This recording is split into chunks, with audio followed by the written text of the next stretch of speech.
What's up guys? So this is going to be a little bit different than my usual videos. Long story short, I really like the deck that I used to hit KoG this season, and so I kind of wanted to make a video about it. Especially given that I don't normally do a KoG run because I've been pretty busy lately, and of all the times to do it, I decided to do it during hero meta for whatever reason.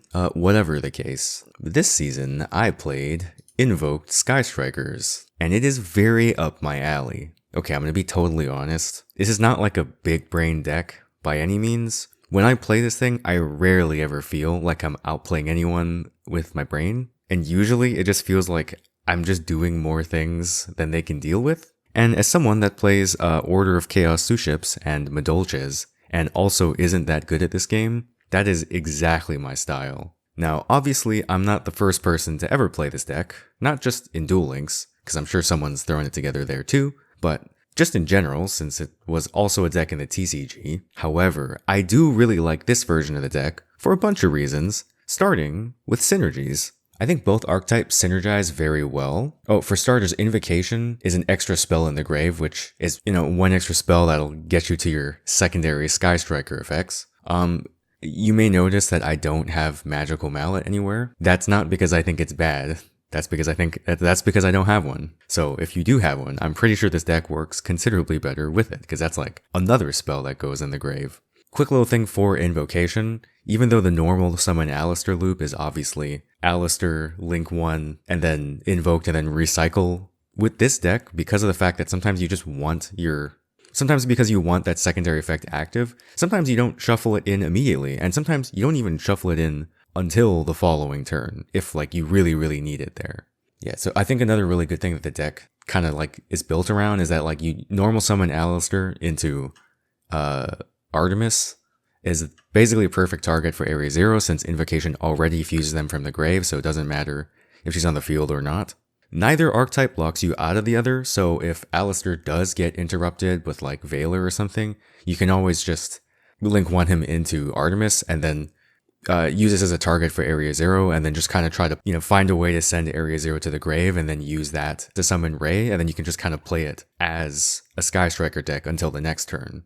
And I also think both archetypes kind of cover for each other really well. I mean, obviously, Alistair just does Alistair shit. One of the issues that I feel like Sky Striker runs into, especially like currently with, Hero putting up like 3 or 4 big beat sticks, is it's pretty easy to punch through Shizuku. And it's hard for, Sky Striker links to punch through your opponent's field if it's too big, even with the direct attacking. However, Invoke doesn't have that same problem, because one, Purgatrio can basically raise entire fields, and then with the Alistair discard, you can usually punch through most things, minus like Rainbow Neos. Even Rainbow Neos, obviously, if there's enough cards on the field and you may like have 2 Alistairs in hand. Anything that you can't punch through, you can always just kidnap with, Widow Anchor. With that said, the deck does have a few Unsynergies, however. The main one being that you can't end on both the Sky Striker and an Invoked monster, since, having something that's not in, like, only in your EMZ will lock you out of basically all of your Sky Striker spells, and you kind of need those to survive an extra turn. So unless you're specifically going for game with, like, Mikaba plus, one of your, like, Sky Striker links, I would not recommend going into 2 of them and ending the turn. If you have to pick, you normally want to pick the Invoked monster. And the reason you want to pick the Invoked monster isn't because you get the negate, even though that part is nice. The reason you want to pick the Invoked monster is because you can put it in defense position. The ideal turn 1 with this deck, and I'm not joking, is Invoked. It can be either, actually, it doesn't even matter. One of the Invokes in defense position with Eagle Booster. Because, with 3 spells in the grave. Because yeah, an Eagle Booster defense position monster is literally unbreakable. Like, Super Poly can't do it. You can't attack through it if there's 3 spells in the grave. You can literally only be Kaiju'd. So unless you're specifically fighting like Cyber Dragons, doing this pretty much just teleports you to turn 3, and whereas a Sky Striker player, you pretty much always have the upper hand. It's so good of a stall strategy that I rarely ever use Mikaba's negate. The only time I ever use his negate is very specifically when they try to Book of Eclipse chain to like my Eagle Booster or something. Okay, so the thing I think personally that I think is the most broken about the deck is this damn skill. Avaricious Spellcraft is easily the best skill for Invoked, and it's not close. This thing does so much for the deck. For starters, you're already going to be recycling like your existing spellcasters. So it's usually like a banished Artemis since your Alistairs are getting recycled back to your hand, but it doesn't have to be. It can just be one of your Alistairs that you send via discard, and then you recycle 2 of anything else. The options are like endless. You can recycle Sky Striker Link so you can use Kagari a second time. You can recycle your limit 1 copy of Mikaba so you can just use another Mikaba. I only run 1 copy of Ray. You can recycle your copy of Ray so you can summon it from the deck again with Area 0. Monsters that have been DD crowed can be recycled. The options are just so endless. I'm not even covering all of them. And then the craziest part is after recycling back like 3 of your resources, you can then draw a card.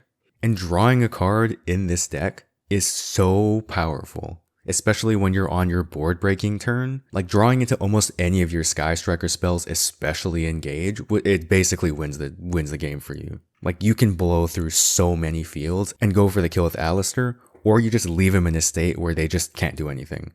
Like they just have no cards anywhere. And then it's also twice per duel. You can do it sometimes on your first turn to recycle resources and go +1, and then you can just do it again on your board breaking turn. This thing is secretly broken, but don't tell anyone that. Anyway, long story short, I had a lot of fun playing this deck. I don't know how much better it is than pure Sky Strikers, but it does cover for some of its weaknesses, though I'm sure you do lose out on a little bit of consistency. I'm very excited to finally pull some magical meltdowns eventually, so that I can try that version of the deck. As far as different matchups go, I KoG'd before Salads came out, so I don't really know how that matchup goes. Like, obviously you can, make Purgatrio by yeeting their, their Link 1 Salad, or, whatever else you want, but I can't speak too much to that matchup. For all the other matchups, it pretty much plays exactly the same, which is that you can't do anything about Eagle boosted defense position monster, and then you just blow through their field. The only exception, obviously, is Lyrilisk, but if you can just get Mikaba on the field and start negating things, that more or less ruined their life, on top of things like, like kidnapping things with Widow Anchor and whatnot. Anyway, I hope you enjoyed this quick overview. I know I don't normally do videos like this, but I really did have fun talking about it, so I figured it was worth mentioning. See you guys.